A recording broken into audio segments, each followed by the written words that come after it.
Good morning, everyone. We hope everyone is doing well. We look forward to gathering again next week. That's pretty exciting. Definitely has been a different season, and just hope that you found God in the midst of the change that has occurred. We also look forward to the upcoming season, and we're really excited to see what God has in store for us as a family, as individuals, and what He has in store for Family Worship Center. So, as you know, Pastor James has really been encouraging each one of us to share our story. And last week, Jeremy and Angie were online and they broke it down for us what it could look like, and then we were able to see an example from James and Libby. So, this morning, our family is going to share our story, the Miller story, a little part of that with you. If you haven't had a chance to watch last week's online service, we encourage you to do that. Jeremy and Angie just did a great job of really breaking it down for you and explaining a little bit more about how to share your story. Yeah, so we're going to do our story in an interview form. So we got our nice interview paperwork, and so here we go. So Carrie, tell us a little bit more about where you're from and where you've been. Okay, so I was born in 1982. Makes me 37, and my parents are Jay and Andrea Ulrich, who most of you know here. Because my dad was a pastor, I was always a preacher's kid growing up, and so we traveled around.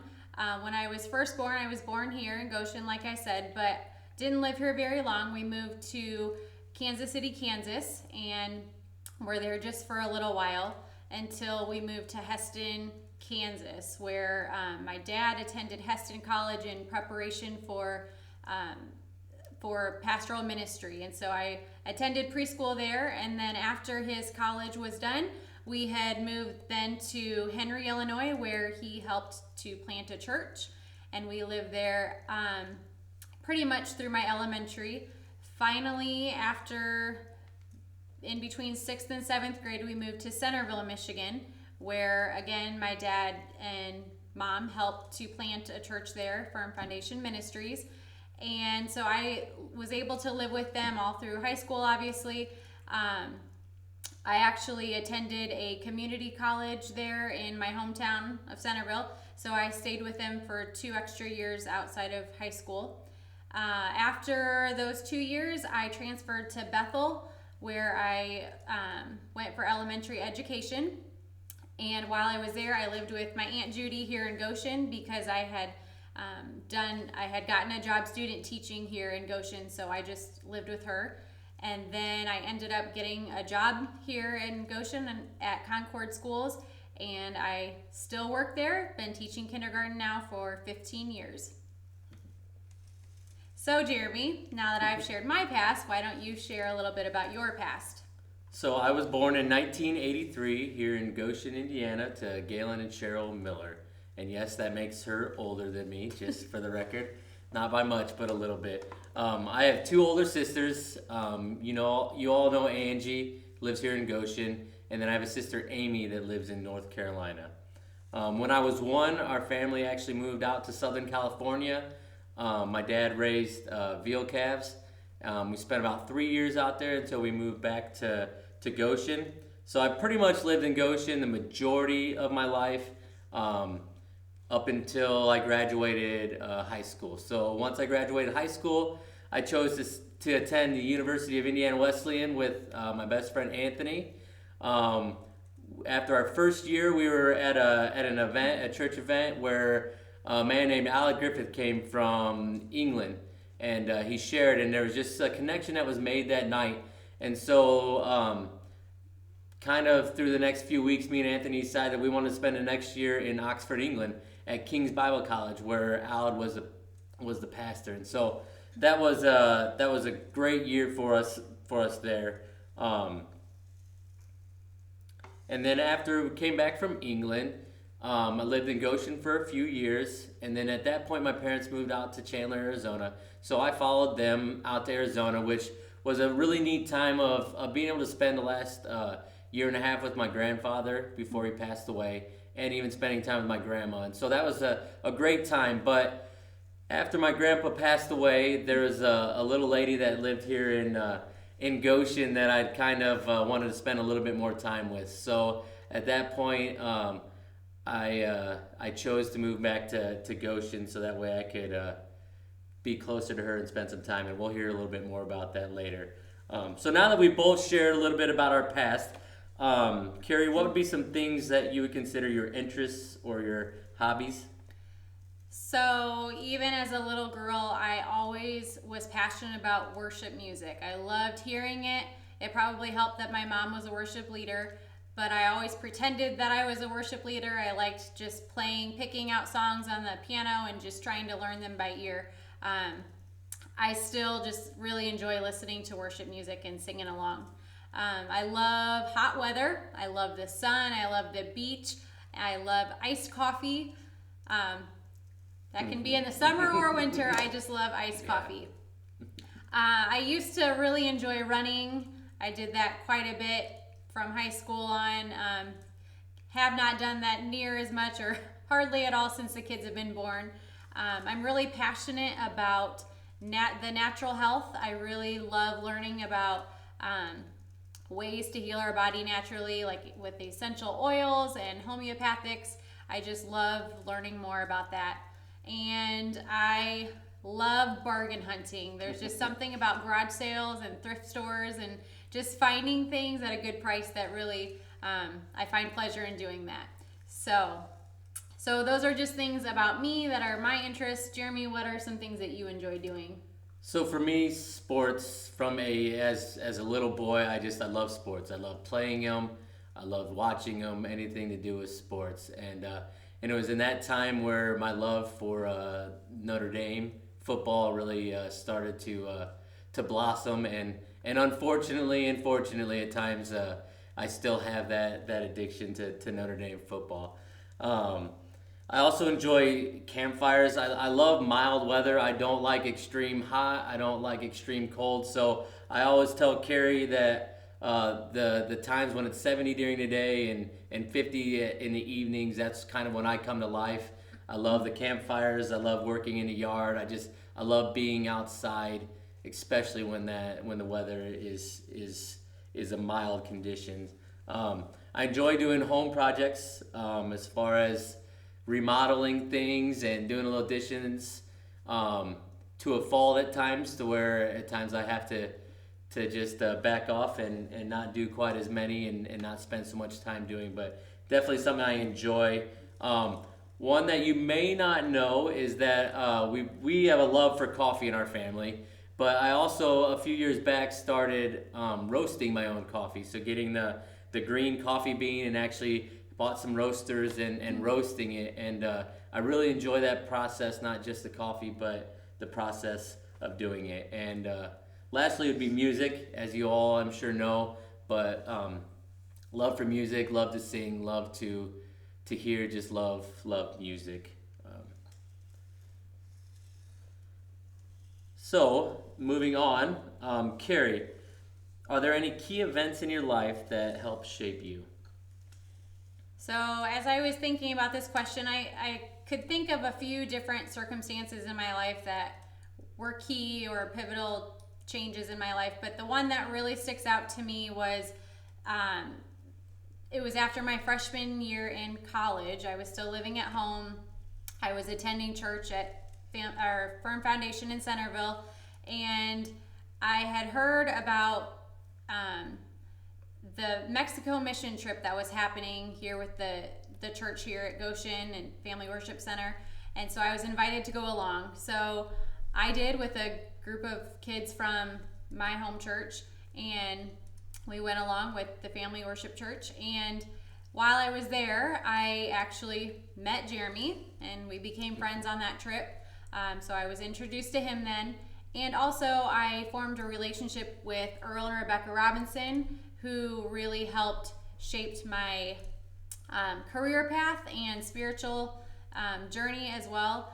They really, while we were in Mexico, they really had kind of nudged me in the direction of elementary education, or something to do with working with young kids. And I had already been feeling that, and it was about time for me. And at that point in college to make a decision.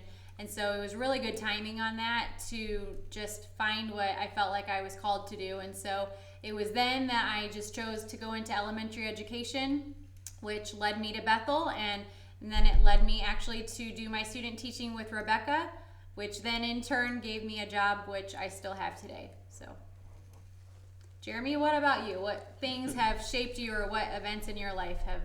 So that's a tough one because, I mean, as both of us, there's so many things. Our parents play big roles in our lives in so many events. I will say, at a young age, I had a dad that instilled the value of hearing God's voice, and that God wants to speak and is always speaking, and we just need to listen. And so that, I didn't necessarily understand it at that age. I didn't necessarily realize what was being established in me, but I definitely look at that as a key part of my life as far as hearing God's voice at a young age.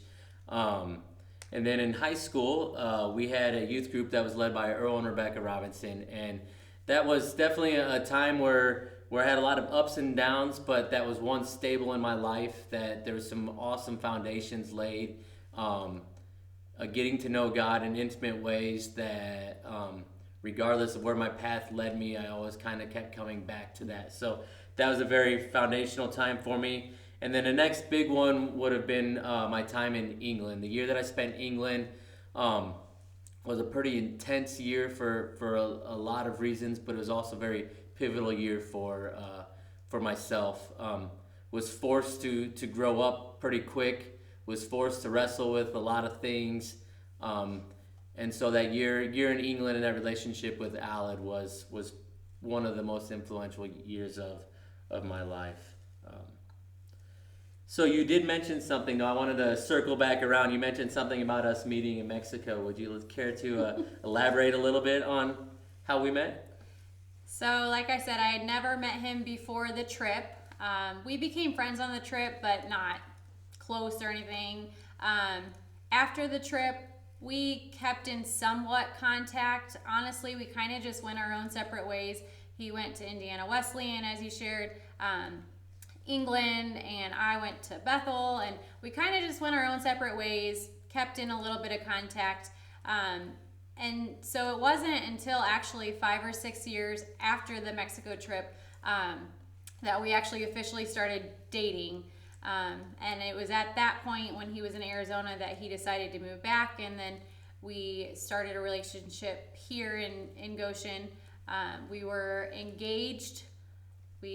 After dating, we became engaged about a year later, and we were engaged for about 3 months before getting married. We got married in 2008. So a few little stories I would like to add to that. One was when I was still out in Arizona. We were having a lot of calls back and forth, and she kind of felt like I didn't really want to recognize that she was my girlfriend. And so for me, how I basically told her that I was committed was I chose to send her flowers to her school and try to, in a public way, of saying that I am proud to be your girlfriend. I'm proud to be with you. So that was kind of a fun way. And then another one was when we got engaged.